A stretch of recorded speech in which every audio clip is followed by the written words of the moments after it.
बरद'लन बुब्लिनि खौरांगिरिनिसिम आंनि खुलुमनाय जासिबाय।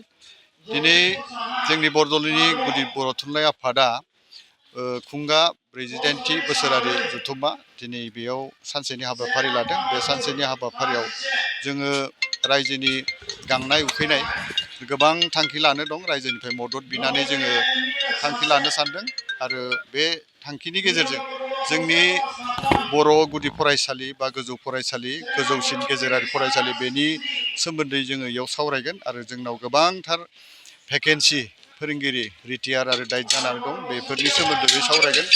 जोंनाव आरो जोंनि राजखान्थियारि दानि जिथु बिजेपि गभर्नमेन्टआ जेरैबायदि जोंनि फरायसालियाव सुफुंनांगौ भेकेन्सिफोरखौ बेखौ सुफुङाखै। दाबो गुदि फरायसालिफोराव सिंगेल टिचार बा सासेल' फोरोंगिरिफ्रा फोरोंगासिनो दं। बेयाव जोंनि सोलोंथाइया गोबां लोरबां जादों होननानै जोङो गुदि थुनलाइ आफादनिफ्राय जोङो सानदों आरो बे साननायनि गेजेरजों दिनै रायजोफोरनो जों फोरमायनानै जों मा मावनो हादों मा मावनो हाया आरो गभर्नमेन्टआ जोंखौ बे माहि मेगनजों गदाय मेगनजों नायदों बेखौ जोङो रायजोफोरनो फोरमायगोन बे जथुम्मानि गेजेरजों।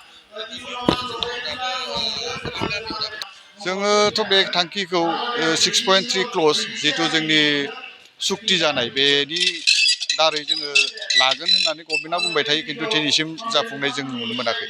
लागोनल' होनो खिन्थु जाया। बेनिफ्राय मालाबा बुङो जे बिटिसि एरियायाव लासिगोन जोंना जाजोब्बाय होनना बुङो, खिन्थु जोंनियाव माने BKWCनि सोमोन्दै बा जोंनि सिङाव थानाय बेफोर भेकेन्सिखौ जाफुंसारनायनि जोङो मोगथांखौ दाबो नुनो मोनाखै। बेयाव जोंहा रायजोफ्रा गोबां दुखु फोरमायनाय आरो अकल बिटिआरनि खोथाल' बुंनायाव जोंहा एसे दुखु मोननाय थायो आरो। फरायसाफोराबो सानफा एफा खमायलांगासिनो, बिनि सायाव बेनि गुबै जाहोना जाहैबाय फरायसालिफ्राव फोरोंगिरि सासेल' थानायनि थाखाय जोंनि गारजेन बिमा बिफाफ्रा बे सासेल' फोरोंगिरियालाय माबोरै फोरोंनो हागोन बेखौ साननानै